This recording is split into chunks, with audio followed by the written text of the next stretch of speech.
আসসালামু আলাইকুম রহমতুল্লাহ। আমি মোহাম্মদ আবিদ। ইনশাআল্লাহ আজকে আপনাদেরকে ম্যাথমেটিক্স 3 এর চ্যাপ্টার দেখেন চ্যাপ্টার 5 নিয়ে একটু দেখাই দেব কয়েকটা গুরুত্বপূর্ণ ম্যাথ।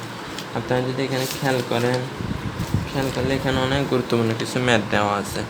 দেখেন চ্যাপ্টার 5-এর একটা গুরুত্বপূর্ণ ম্যাথ দেখেন। এখানে কি বলা হয়েছে, একটা আয়তকার ঘনবস্তু, মানে আয়তকার মানে কি ভাই, আয়ত। দেখেন আয়ত মানে কি, দৈর্ঘ্য প্রস্থ। দেখেন প্রত্যেকটা বিপরীত বাহুগুলো সমান, বিপরীত বাহুগুলো কি সমান এবং সমান্তরাল, কেমন সমান এবং সমান্তরাল। ঘনবস্তু মানে কি, এটা একটা যে কোনো একটা খণ্ড, কাঠের বস্তু হইতে পারে, লোহা হইতে পারে, তামা হইতে পারে, কিন্তু বোতলত কোনো বাটি ভিতরে বাতাস আছে এরকম না। ঘনবস্তু মানে কি, বাহিরের ভিতরে চারিদিকে পুরানো কাঠ, মানে চারিদিকে ভর্তি আছে। দেখেন একটি আয়তকার ঘনবস্তু মাত্রা সমূহের অনুপাত, মানে কি ঘনবস্তুর মাত্রা মানে কি 21:16:12, এক একটা দৈর্ঘ্য বস্তু উচ্চতার অনুপাত দিচ্ছে আমাদেরকে, মান দেয় নাই, অনুপাত।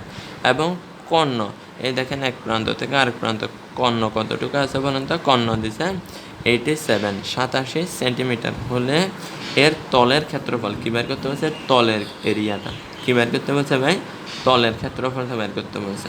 তাহলে আমরা কি জানি, এদিকে আমরা যদি ধরি, আর দৈর্ঘ্য ধরে নিতে পারি না, অনুপাতগুলো থেকে ধরে নিতে পারি না। দৈর্ঘ্য 21x, প্রস্থ 16x এবং উচ্চতা কত 12x ধরে নিয়েছি না। এবং কর্ণ ডায়া কত আছে 87 সেন্টিমিটার। তাহলে আমরা জানি আমরা ডায়ার সূত্র কি জানি, dia is equal √a² + b² + c²। Dia is equal কি জানি, কর্ণ সমান সমান কি জানি আমরা, এটা কর্ণ সমান সমান কি জানি, √a² + b² + c²। তাহলে স্কোয়ারটাকে লেফটে রাইটের দোনো পাশে যদি আমরা বর্গ করে দিই, কী করে দিই, বর্গ করে দিই। এই পাশের জন্য হোল স্কোয়ার দিয়ে দিই, হোল স্কোয়ারের সাথে স্কোয়ার কেটে যাবে আর ডির ওপর স্কোয়ার থেকে যাবে, বুঝে আসছে। এর মান কত, আমরা 21x হোল স্কোয়ার বসাইলাম, বির মান 16x বসাইলাম, সির মান 12x বসাইলাম, ডির মান 87 বসাইলাম। এরপরে টোটালটা বর্গ করার পরে যোগ করলে কত হবে, 841x² ইজ ইকুয়াল, এটা দেখেন 87 হোল স্কোয়ারের মান কত, 87 হোল স্কোয়ার ক্যালকুলেট করলে কত হবে, 7569।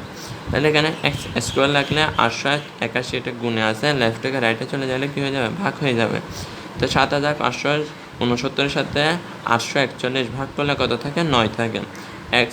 স্কোয়ার, এটা এই পাশে স্কোয়ার আছে, লেফট থেকে রাইটে চলে গেলে বর্গ হয়ে যাবে। 9কে রুট করলে কী হয়ে যায়, 9কে রুট করলে কী হয়ে যাবে, 3 হয়ে যাবে। স্কোয়ারটা লেফট থেকে রাইটে চলে গেলে কী হয়ে যাবে, রুট হয়ে যাবে। 9কে রুট করলে, 9কে রুট করলে কত, 3 হয়ে যাবে। তাহলে এখন আমরা এক্সের মান পাইছি না, এক্সের মান এখানে 21-এর সাথে এক্স গুণ করলে কি এর মান পেয়ে যাব।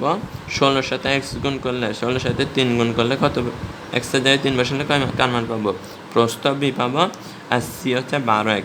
তাহলে 12-এর সাথে এক্সের মান 3 গুণ করলে কত পাবো, 36 পাবো। এইটাই হচ্ছে আমাদের উচ্চতা, দৈর্ঘ্য প্রস্থ উচ্চতা পাইছে। তাহলে ঘনবস্তুর তলের ক্ষেত্রফল আমরা কি জানি, 2 × a + b + a b + c + c + a। কি জানি, ঘনবস্তুর তলের ক্ষেত্রফল, ঘনবস্তুর তলের ক্ষেত্রফল আমরা কি জানি, 2 × a + a × b 2 × ab + bc + ca, 2 × ab + bc + ca।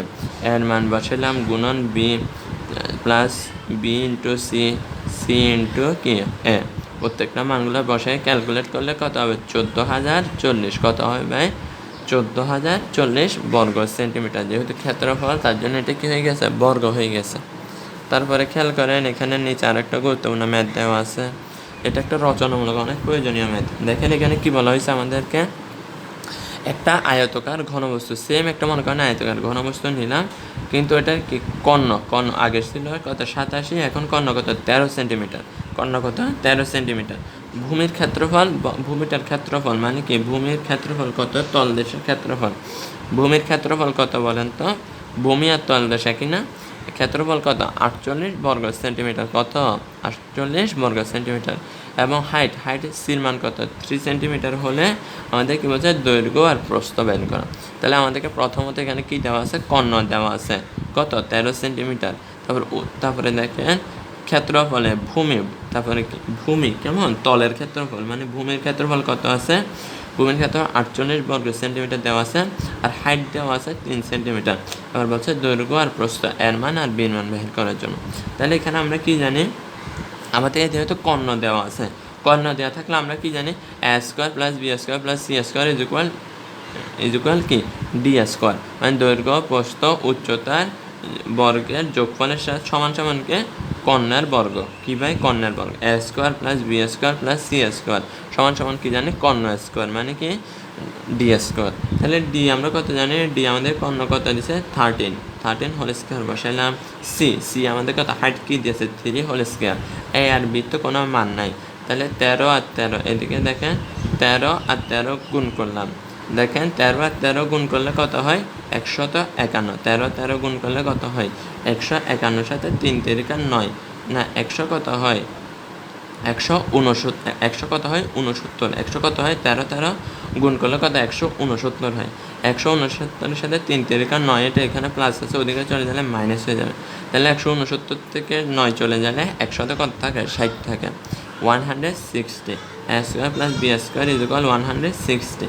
এরপর আমরা যদি A square A plus B whole square সূত্র ফেলাই, এমনি একটা ধরে নিলাম, এটা আমরা যেহেতু মানগুলো পুরোপুরি এখান থেকে বাহির করা যাচ্ছে না, কোনো একটা নির্দিষ্ট ইন্ডিকেটর মান বের করা যাচ্ছে না, এ আর বি দোনোটার অজ্ঞাত মান, তার জন্য আমাদের একটা নির্দিষ্ট মান ধরে নেওয়ার জন্য আমরা কি A plus B whole square সূত্র পেলাম, A square plus 2ab plus B square, কেমন A square plus 2ab plus B square, B স্কোয়ারটাকে মিলে আগে আনছি। তাহলে A square plus B square সূত্র আমরা মান কত জানি 160, প্লাস 2 ইন্টু এ বির মান কত এ আর বি।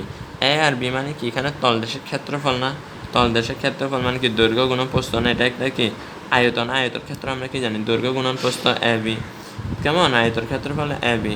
তাহলে এ বির মান কত আমাদের 48 দেওয়া ছিল না, 48 বসালাম, পুরোটা ক্যালকুলেট করলে 256। তাহলে এ প্লাস বি, এদিকে স্কোয়ার আছে, স্কোয়ারটা লেফট থেকে রাইটে চলে যাবে, রুট হয়ে যাবে, 256কে রুট করলে কত 16, 16 গুণ করলে কত 256 হয়, কেমন। তারপরে এ প্লাস বি হোল স্কোয়ার সূত্র ফেলাইছে, এবার এ মাইনাস বি হোল স্কোয়ার সূত্র, দেখেন এটা একটা সাধারণভাবে বোঝানোর জন্য, দেখেন এখানে যেহেতু নির্দিষ্ট মান বের করা যাচ্ছে না, তার জন্য সূত্রের সাহায্যে মানটা বের করতে হবে। A minus B whole square সূত্র কি জানে, A square minus 2ab plus B square. B স্কোয়ারটাকে আমাদেরকে মান অনুসারে বোঝানোর জন্য বি স্কোয়ারকে কী করছি আগে নিয়ে আসছি।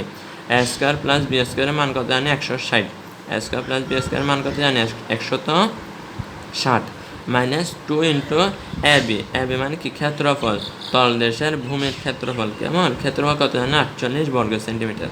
তাহলে 2 ইন্টু 48, এ বির জায়গায় 48, তাহলে কত হয় 64 হয়। স্কোয়ারটা লেফট থেকে রাইটে চলে গেলে কী হবে রুট, আবার 64কে করলে কত হয় 8 হয়।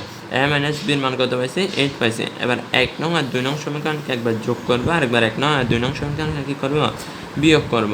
যদি যোগ করি দেখেন এই পুরো এ মাইনাস বি ইজ ইকুয়াল 8, এটার নিচে বসাই এ মাইনাস বি ইজ ইকুয়াল 8 বসাই, তাহলে প্লাস বি মাইনাস বি কাটাকাটি হয়ে যায়, 2a থাকে, 2a ইজ ইকুয়াল কত পাই আমরা দেখেন 24 আর 8 না 16 আর 8 কত হয় 24 হয় না, 24। আর দেখেন 2a আছে, 2a এটা লেফট থেকে রাইটে চলে গেলে ভাগ, গুণ থেকে ওদিকে চলে গেলে ভাগ হয়ে যাবে, 24কে 2 দিয়ে ভাগ করলে কত থাকবে আমাদের 12 থাকবে, তাহলে এর মান কত পাইছি 12 থাকবে, 12 পাইছি।